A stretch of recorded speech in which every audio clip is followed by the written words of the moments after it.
आस्था TV के YouTube channel को subscribe करें और देखें संत महात्माओं के श्रीमुख से सुनाई गई कथाएं, प्रवचन, भजन और बेल आइकन दबाकर पाएं हमारे चैनल की ताजा अपडेट। कई लोग बोलते हैं कि भैया ये जितना कुछ भला बुरा हो रहा है सब भगवान कर रहे हैं। कई बार लोग बोलते हैं, हमारे समक्ष एक महाशय, उन्होंने कहा कि ये कर्म का झंझट हमें समझ में नहीं आता कि कर्म करोगे फल मिलेगा। अरे सबके अंदर भगवान बैठा है, एक चोर के अंदर भी भगवान बैठा है, एक साधु महात्मा के अंदर भी भगवान बैठा है। तो ये भगवान ही तो अंदर बिठा के करा रहा है, इंसान थोड़ा ना कर रहा है। तो कथा की जरूरत हमको नहीं, भगवान को ज्यादा। उससे बैठा के कथा सुनो, तुम हम लोगों को पकड़ लेते हो। हमारी इसमें क्या गलती है? अंदर से प्रेरित कौन कर रहा है? माना कि भगवान ने गीता में कहा है अर्जुन को, अर्जुन जितने भी दुनिया में गुण और अवगुण हैं वो सब मेरे प्रकाश से प्रकाशित है, यानी मेरी ही शक्ति है।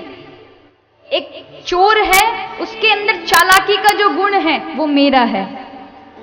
एक महापुरुष है, उसके अंदर जो दया का, जो सद्भावनाओं का गुण है वो मेरा स्वरूप है, वो मैंने दिया है। लेकिन माना कि परमात्मा सब में व्याप्त है, ये बात ठीक है।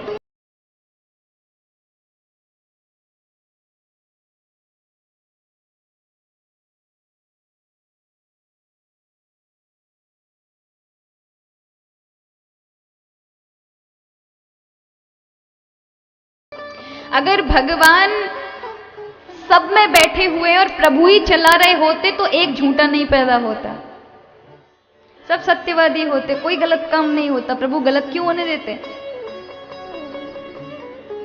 होने देते? जितने भी ये संसार में गलत कार्य हो रहे हैं, अगर प्रभु सब कुछ करा रहे होते तो प्रभु गलत होने देते? बिल्कुल नहीं गलत होने देते। लेकिन इसमें केवल और केवल प्रभु नहीं, हमारी भी कुछ योग, उसमें परिश्रम लगता है, हमारी भी योग्यता लगती है। जैसे एक गेहूं है, गेहूं को यदि आप बो देंगे, उस बीज को बो देंगे तो क्या हो जाएगा? एक पौधा निकल आएगा।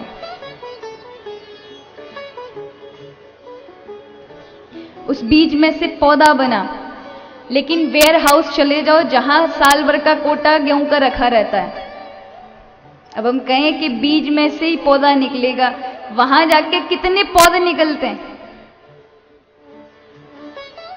उसके लिए क्या करना पड़ेगा?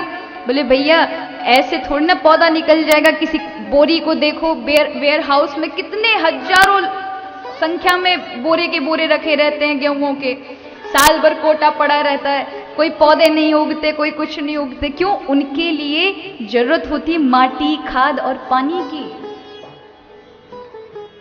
वो स्वतः अपने आप नहीं उदय हो सकते।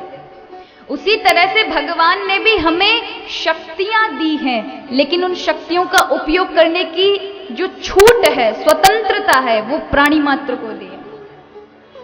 कि मैंने तुम्हें आंख देखने की शक्ति दी है, आंख से देखो, कान से सुनो, हाथ से कर्म करो, पैर से चलो, बुद्धि से सोचो, मन से विचार करो। लेकिन प्रभु ने ये शक्ति देकर तुम्हें स्वतंत्र कर दिया। अब तुम क्या करोगे? अब तुमने आंखों से क्या देखा, कानों से क्या सुना, पैरों से क्या कर्म किए, उसका परिणाम तो तुम्हें भुगतना पड़ेगा। वो प्रभु नहीं करते। अगर वो ही प्रभु कर लेंगे तो संसार में ये जो विषम परिस्थितियां, सुख दुख, ये जितने भी जो आपको एक दूसरे के विलोम आदि दिखाई देते हैं, रात दिन, धूप छांव, स्त्री पुरुष, काला गोरा, ये सब नहीं होंगे। ये विषमता फिर सब एक समान होगी।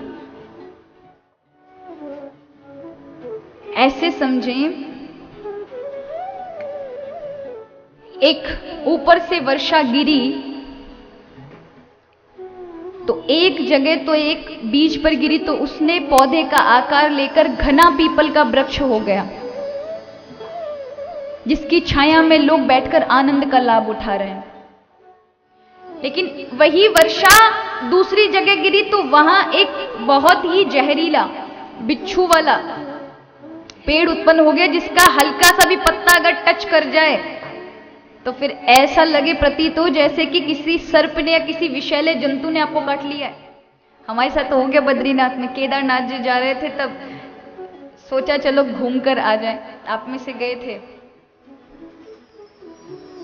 हमारी जो कार्यकर्ता हैं समिति के, उनकी बहुएं भी साथ में थी, तो हम चढ़ गए पहाड़ी पे। अब हमें पता नहीं उतरने के लिए सब नीचे जा रहे थे, इन किसी को तो कुछ नहीं, पर हमने जैसे नीचे उतरने के लिए जैसे कदम बढ़ाए कि पता नहीं उसी झाड़ी में कोई ऐसा पेड़ था जिसका स्पर्श हमारी केवल हाथ से हुआ और इतना तेज दर्द हुआ कि मेरे आंखों से अश्रु आ गए।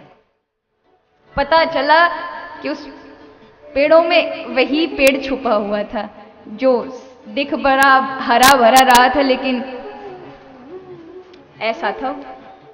तो वो भी उसी वृक्ष उसी वर्षा से उत्पन्न हुआ है, लेकिन बीज में फर्क है। वर्षा ने कोई गलत काम नहीं किया कि वहां ज्यादा कुछ मीठा पानी बरसा दिया, तो वहां जो बिच्छू जैसा पेड़ था जो डंक मारता था उसके लिए कुछ खारा वाला पानी बरसा इसलिए ऐसा हुआ नहीं।